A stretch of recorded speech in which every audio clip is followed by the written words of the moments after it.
وَلَقَدْ يَسَّرْنَا الْقُرْآنَ لِلذِّكْرِ فَهَلْ مِن مُّدَّكِرٍ يا أيها الناس كلوا مما في الأرض حلالا طيبا ولا تتبعوا خطوات الشيطان إنه لكم عدو مبين إنما يأمركم بالسوء والفحشاء وأن تقولوا على الله ما لا تعلمون صدق اللہ العظیم وصدق رسولہ النبی الکریم۔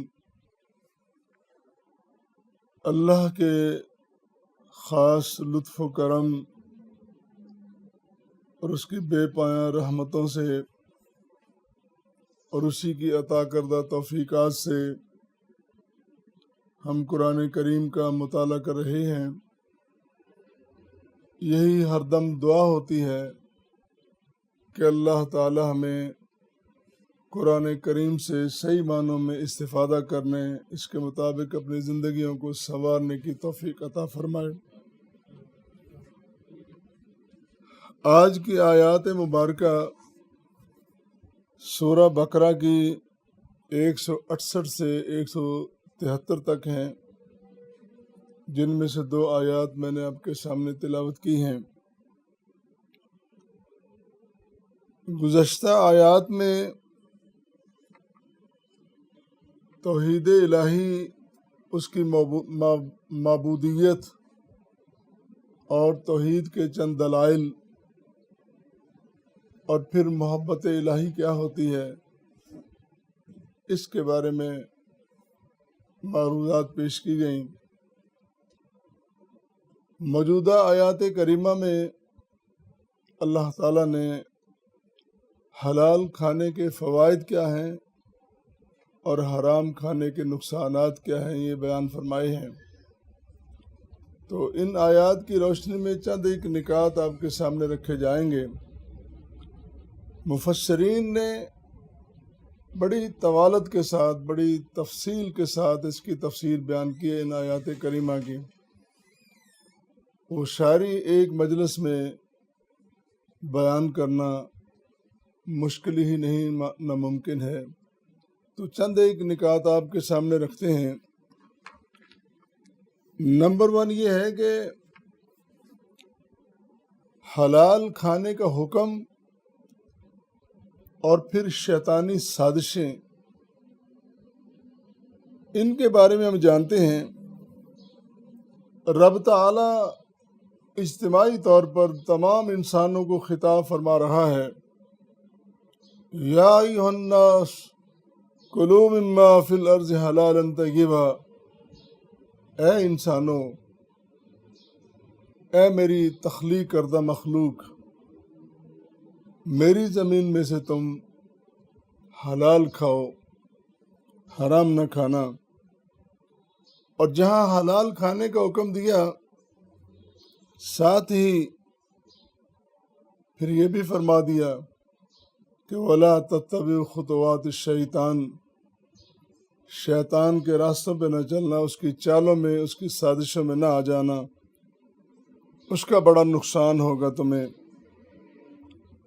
تو اس آیت مبارکہ میں بنیادی طور پر 2 حکم ہیں۔ پہلا حلال کھانے کا ہے، اور دوسرا صرف حرام سے بچنے کا نہیں، بلکہ شیطان کی رہنمائی سے بھی بچنا ہے، اس کی مکاری اور اس کی چالاکی سے بھی بچنا ہے، جیسا کہ ارشاد ہوتا ہے یا ایھا الناس کلوا مما فی الارض حلالا طیبا۔ یہ پہلا حکم ہے کہ لوگوں حلال کھاؤ۔ زمین کھلی ہے، اتنی بڑی زمین ہے، اس زمین میں تمہیں حرام ہی نظر آتا ہے، حلال کھاؤ۔ اور پھر دوسرا حکم، دوسرا ارشاد گرامی وَلَا تَتَّبِعُوا خُطُوَاتِ الشَّيْطَانِ، اور شیطان کے راستوں پر نہ چلنا۔ اس میں اس آیت کریمہ میں یا آج کے موضوع میں حکمت کیا ہے؟ حکمت یہ ہے کہ اللہ رب کریم نے حلال کھانے کے ساتھ ساتھ شیطانی سازشوں سے، اس کی چالوں سے بچ کے رہنا، محفوظ رہنا، اس کا بھی حکم دیا ہے۔ اور وہ ہم بالترتیب اس کو ذرا دیکھتے جائیں۔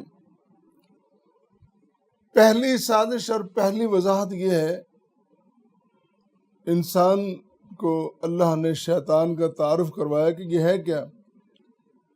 فرمایا اِنَّهُ لَكُمْ عَدُوٌّ مُبِينٌ، شیطان کبھی تمہارا دوست نہیں ہو سکتا، وہ تمہارا کھلا دشمن ہے، عدو مبین ہے۔ وہ پہلے دن سے، ابتدائے آفرینش سے، اول وقت سے اس طاق میں ہے کہ میں کس طرح انسانوں کو گمراہ کروں، کس طرح ان کو نقصان پہنچاؤں، اس سے بچ کے رہو۔ اور پھر فرمایا انما یأمرکم بالسوء والفحشاء، اللہ کس طرح بڑے پیار کے ساتھ اپنے بندوں کو خبردار کر رہا ہے، کس طرح بچا رہا ہے۔ فرمایا وہ شیطان، اس کا کام یأمرکم بالسوء والفحشاء، وہ برائی اور بے حیائی کی طرف تمہیں لے کے جاتا ہے۔ اس کی جتنی تعلیم، جتنی رہنمائی، بلکہ جتنی مکاری اور جتنی سازشیں اس کی ہیں، وہ برائی کو، بے حیائی کو پھیلانے کی اور انسانوں کو اس پہ چلانے کی ہیں۔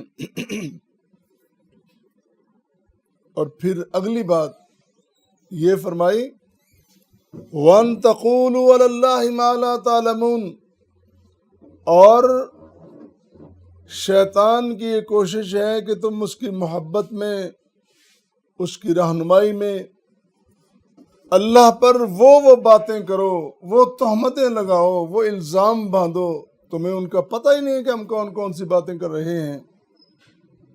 بسا اوقات انسان اپنی عقل کی بنیاد پر، شعور اور ادراک کی بنیاد پر، اور جو اس کے پاس علم ہے اس کی بنیاد پر ایسی ایسی باتیں دین کے بارے میں، اللہ کے بارے میں، اللہ کے رسول کے بارے میں کہہ جاتا ہے، جن کا انہیں احساس نہیں ہوتا، پتہ نہیں ہوتا کہ ہم کیا کہہ رہے ہیں۔ اسی لیے فرمایا وَأَن تَقُولُوا عَلَى اللَّهِ مَا لَا تَعْلَمُونَ، اور تم وہ باتیں کہہ ڈالو جن کا تمہیں علم نہیں، تم جانتے نہیں۔ پھر اگلی سازش جس سے اللہ نے خبردار کیا ہے وہ یہ ہے الشیطان یعدکم الفقر ویأمرکم بالفحشاء، شیطان کی جتنی بھی محنت ہے، جتنی بھی تعلیم اس کی، جتنی رہنمائی ہے، وہ تمہیں فقر کی طرف، فقیری کی طرف، غربت کی طرف، تمہیں تباہی کی طرف لے کے جا رہا ہے۔ بظاہر تم دیکھ رہے ہو کہ میں بڑا کامیاب ہوں، لیکن جس تعلیم میں، جس عمل میں بندے نے اپنے اللہ کو ناراض کر لیا، وہ کیسی کامیابی ہے۔ وہ تمہیں فقر کی طرف اور بے حیائی کی طرف لے کے جا رہا ہے۔ پھر اللہ نے یہ بھی خبردار کیا اپنے بندوں کو۔ اب ان آیات کو پڑھتے جائیے، سنتے جائیے، اور پھر اللہ کی محبت کا جو اس کو اپنے بندوں کے ساتھ اس کا اندازہ لگاتے جائیے کہ وہ کس طرح اپنے بندوں کی رہنمائی کرتا ہے۔ وَيُرِيدُ الشَّيْطَانُ أَن يُضِلَّهُمْ ضَلَالًا بَعِيدًا، شیطان کی یہ کوشش ہے، اس کا ارادہ ہی نہیں، اس کا پورا عمل اور اس کی پوری محنت یہ ہے کہ وہ اللہ کے بندوں کو گمراہ کر دے، اور گمراہ بھی یہاں لفظ بولا ضلالًا بعیدا، بہت دور لے جا کے اس کو تنہا کر کے، یوں سمجھیے کہ شہر سے نکال کر چٹیل میدان میں لے جا کر اس کو اکیلا کر کے مارے جہاں اس کو کوئی پانی پوچھنے والا بھی نہ ہو۔ اور حقیقت یہی ہے کہ جب انسان شیطان کی چالوں میں آ جاتا ہے، پھر ایسا گمراہ ہوتا ہے، ایسا تنہا ہو جاتا ہے کہ پھر اس کی کوئی مدد کو نہیں پہنچتا اور مدد کرنے والا بھی کوئی نہیں ہوتا۔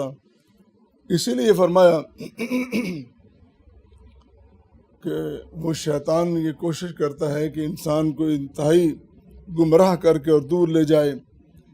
پھر اس سے اگلی بات اللہ نے جو فرمائی ہے، انما یرید الشیطان ان یوقع بینکم العداوۃ والبغضاء،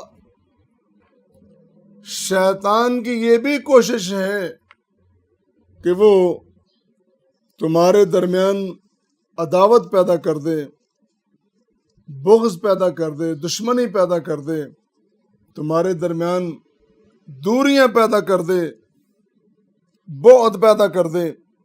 فی الخمر والمیسر، یہ جو شراب ہے یہ جوا ہے۔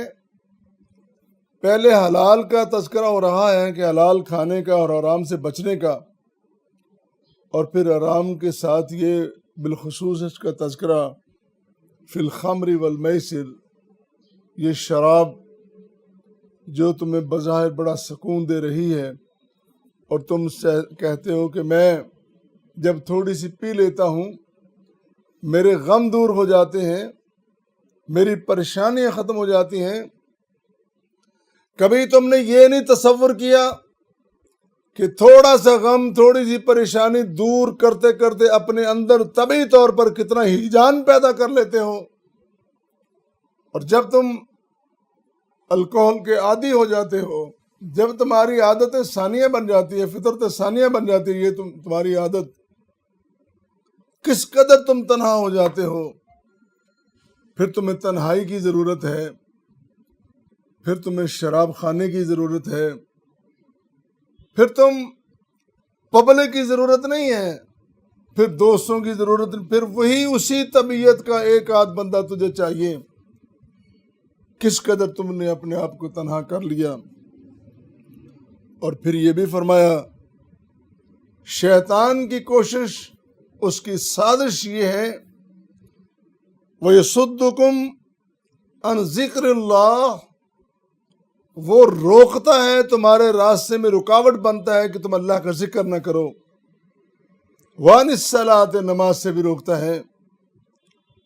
فَهَلْ أَنْتُمْ مُنْتَهُونَ، اللہ اکبر، اللہ نے فرمایا اے میرے بندو، کیا تم شیطان کے کہنے پر میرے ذکر سے رک جاؤ گے، نماز پڑھنے سے رک جاؤ گے؟ یہ تم کیسے بندے ہو؟ کیسا میرا تمہارا تعلق ہے کہ تم غیروں کے کہنے میں آ جاتے ہو؟ تم اپنے کھلے دشمن، ظاہر بظاہر دشمن شیطان کے کہنے میں آ جاؤ، میری بات نہیں مان رہے۔ میں تمہیں سب کچھ عطا کرنے والا، اتنی نعمتیں دینے والا کہ تم شمار نہ کر سکو، اتنی عطائیں میری، اتنی رحمتیں، اتنی بخششیں، اتنی مغفرتیں، لیکن بات تم شیطان کی مانتے ہو۔ تمہارا کیسا میرا تعلق ہے؟ اللہ اکبر۔ فَهَلْ أَنْتُمْ مُنْتَهُونَ، کیا تم رک جاؤ گے اس کے کہنے پر؟ اسی پیرائے میں ایک حدیث قدسی سامنے آئی، حضرت ایاز بیان کرتے ہیں، نبی کریم صلی اللہ علیہ وسلم نے فرمایا الا ان ربی امرنی، خبردار میرے رب نے، میرے پروردگار نے مجھے حکم دیا ہے، کل مال نحلتہ عبدا حلالا، کہ جتنا بھی مال میں نے اپنے بندے کو دیا ہے، حلال عطا کیا ہے، قابل توجہ ہے۔ اور پھر اسی طرح اسی حدیث مبارکہ میں آپ نے فرمایا، اللہ فرماتا ہے وَإِنِّي خَلَقْتُ عِبَادِي حُنَفَاءَ كُلَّهُمْ، وَإِنِّي خَلَقْتُ عِبَادِي حُنَفَاءَ كُلَّهُمْ، میں نے اپنے بندوں کو جب پیدا کیا، حنفاء، یک طرفہ، یعنی ان کا تعلق صرف اور صرف رب کے ساتھ تھا، کسی اور کے ساتھ تعلق نہیں تھا، کیونکہ ہر انسان فطرت پہ پیدا کیا جاتا ہے اور فطرت میں انسان کا تعلق صرف اور صرف رب کے ساتھ ہوتا ہے، کسی کے ساتھ نہیں ہوتا۔ میں نے حنفاء پیدا کیا، وَإِنَّهُمُ الشَّيَاطِينَ فَاجْتَالَتْهُمْ عَنْ دِينِهِمْ، اور یہ جو شیطان ہیں ان کے ساتھ جب میرے بندوں کا تعلق بن گیا، پھر میرے بندے میرے نہ رہے، پھر شیطان کے ساتھ ہی بن گیا، اور شیطان نے ان میں دوریاں پیدا کر دی، دین سے دور کر دیا۔ وَحَرَّمَتْ عَلَيْهِمْ مَا أَحْلَلْتُ لَهُمْ، اور وہ چیزیں حرام کر دیں جو میں نے حلال کی تھیں اپنے طور پر۔ بہت ساری چیزیں مختلف ادوار میں انسانوں نے اپنے اوپر حرام کر لیں، اور بہت ساری چیزیں جو حرام تھی اپنے اوپر حلال کر لیں، خود ہی گویا کہ اپنے لیے شریعت بناتے رہے، توڑتے رہے۔ اللہ اکبر۔ یہ چند اشارات میں نے آپ کے سامنے رکھے ہیں ان سازشوں کے، جن سازشوں کی نشاندہی قرآن کریم نے کی ہے۔ انسان کو بچ کے رہنا چاہیے اور اللہ کے تعلق میں آنا چاہیے۔